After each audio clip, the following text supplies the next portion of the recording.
खबरें राजनीति की हो या क्राइम की, हर खबर को पहुंचाएंगे आप तक सबसे पहले, सबसे तेज। खबरों की दुनिया में आपका स्वागत है। मैं ज्ञान सिंह। रुक करते हैं विकासनगर की खबरों का, जहां सूचना का अधिकार अधिनियम लोगों की सुविधा के लिए बनाया गया था और उन भ्रष्ट अधिकारियों को बेनकाब करने के लिए इस अधिकार का प्रयोग किया जाता था। लेकिन आज कुछ लोगों ने सिर्फ और सिर्फ ब्लैकमेलिंग का अड्डा बनाकर रख दिया है इस अधिकार को। विकासनगर में सरकारी अस्पताल में सितारा नाम की एक लड़की प्रशिक्षण हेतु आई थी, लेकिन उसने सोचा कि अस्पताल में काफी लोग पीआरडी, उपनल, आउटसोर्सिंग से अस्पताल में रखे हुए हैं, तो मैं भी यहां पर कुछ सेवाएं दूं।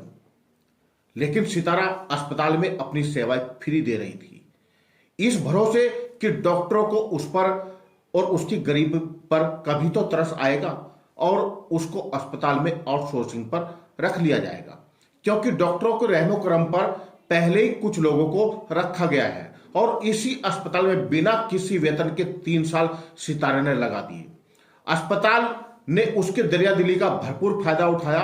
कोरोना काल में जहां अपनी जान बचाने पर लोग आमदा थे, इसी सितारा ने अपनी जान की परवाह न करते हुए रात दिन अस्पताल में ड्यूटी की और लोगों की जान बचाई। लेकिन आरटीआई कार्यकर्ता अरविंद शर्मा इस बात को भूल गए और उन्होंने सितारा को परेशान करना आरंभ कर दिया। अपनी कुछ बातें सितारा से मनवानी चाहिए, लेकिन जब सितारा ने अरविंद शर्मा की बातों को मानने से इनकार कर दिया तो अरविंद शर्मा ने उसकी उल्टी सीधी शिकायत डॉक्टरों से कर डाली।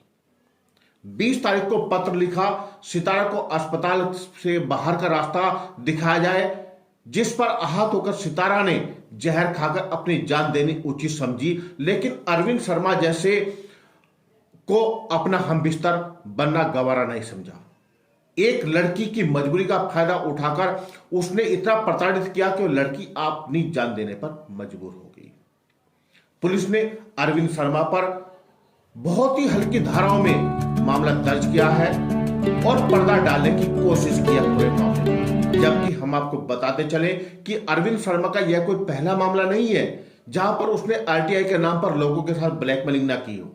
अरविंद शर्मा पर मुकदमा तो हुआ, लेकिन पुलिस ने उसको भरपूर बचाने की कोशिश की है। जब सितारा से हमने बातचीत की तो उसका कहना है कि अरविंद शर्मा मुझे कभी होटल में जाने की बात करता था, कभी हम बिस्तर होने की बात करता था, लेकिन मैंने जब उसकी बातों को नहीं माना तो उन्होंने मुझे परेशान करना आरंभ कर दिया और कहा कि आपको अस्पताल में मैं अब नहीं रहने दूंगा।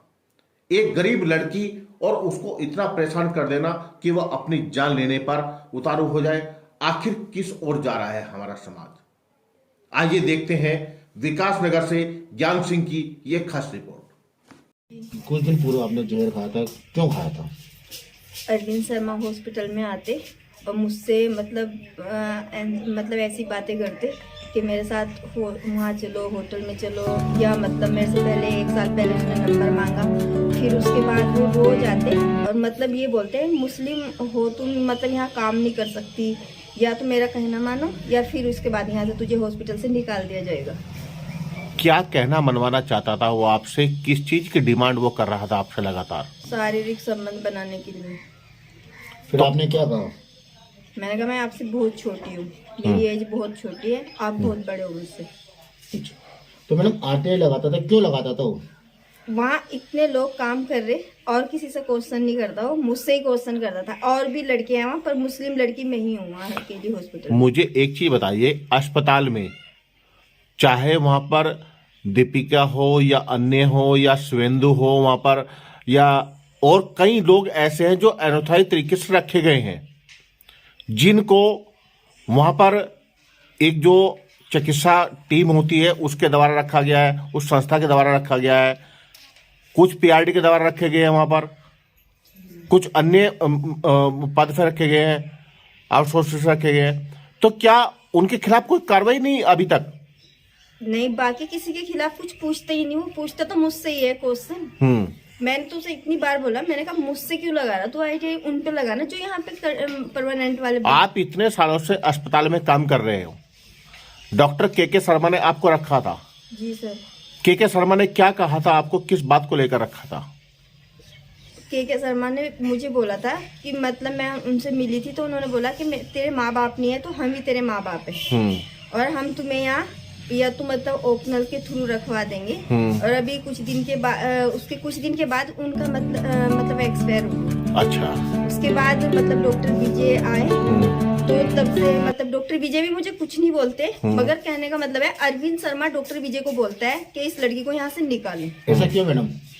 क्योंकि मैं उसका कहना नहीं मानती ना। किसका मैडम? अरविंद शर्मा का। मामला दर्ज हुआ है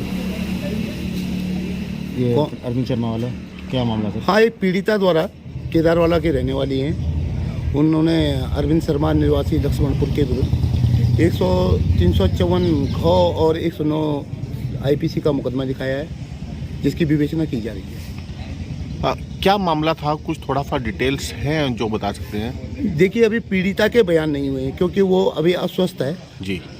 उसके द्वारा कहा गया है कि उसे मानसिक रूप से प्रताड़ित किया गया है। इस संबंध में आगे की विवेचना के द्वारा ही आगे कार्रवाई होगी। ठीक जी।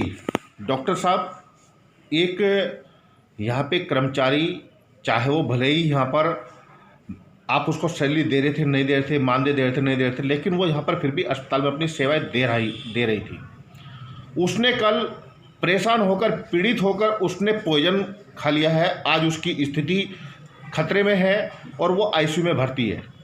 तो क्या कहेंगे इसको लेकर आप?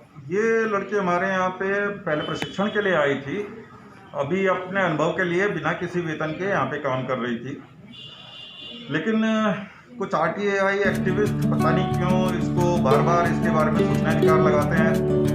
पहले भी लगाया था तो पहले भी हमने उनको जवाब दे दिया था, लेकिन अभी फिर उसको लगा दिया है कि इसके लिए यहाँ कोई इसको यहाँ पे नहीं रखा जाना चाहिए और ये दुनिया भर के आरोप उन्होंने लगाए। तो इसलिए हमने उसको बोला कि भाई अभी आप कुछ दिन रुक जाइए, जब तक ये सूचना अधिकार का वालों से बात हो जाती है, इनका मामला नहीं सुलझता है, तब तक हम आपको अभी यहाँ नहीं रखेंगे।